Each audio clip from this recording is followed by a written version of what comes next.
Welcome to Giggle vs. Zalga's Den. This is my standard go-to dungeon to show off different character builds and stuff.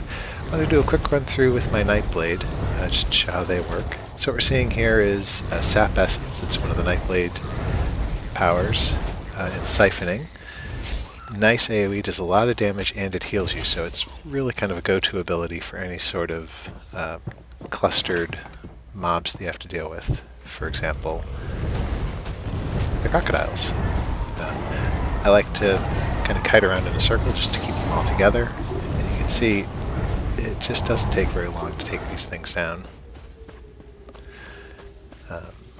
For single target mobs, like the snake, in this case I'm starting off with a heavy attack because I'm a little low on magic, in part because I'm just burning through these things so quickly.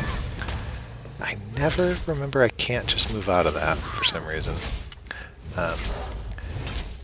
Giggle's fighting style is a little different from some others. You can see her hit points are down below half, down below a third at this point. It doesn't really concern me because, see the damage shield I put on there, her healing ward is enormous. That was a 15.9k heal. That's almost the entirety of her hit point bar that popped. So I tend to play more fast and loose with her hit points, especially that Sap Essence, as you can see here, brings her back up to full pretty easily.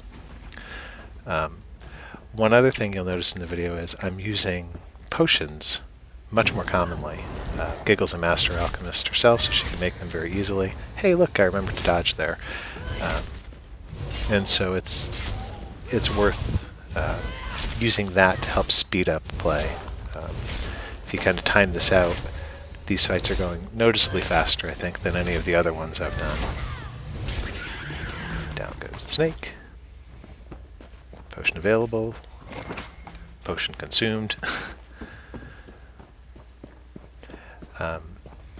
Right now, Giggle's playing with the Destruction Staff and Restoration Staff.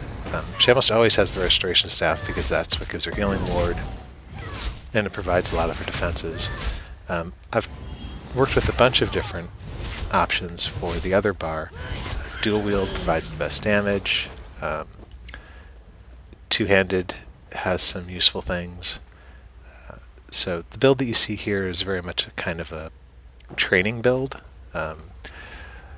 Her number 2 power, for example, is weakness to elements. That's eventually going to be morphed to a power that can get her magicka back on elemental attacks. The Lamias are their typical selves of running in and grouping up nicely, so that's great for Sap Essence. I use Concealed Weapon for single target damage. And the dungeon up to there was basically no big deal. I'd already run through once before, so I'd already had the Sky Shard, but I wanted to show you what it looked like for a Nightblade to do this.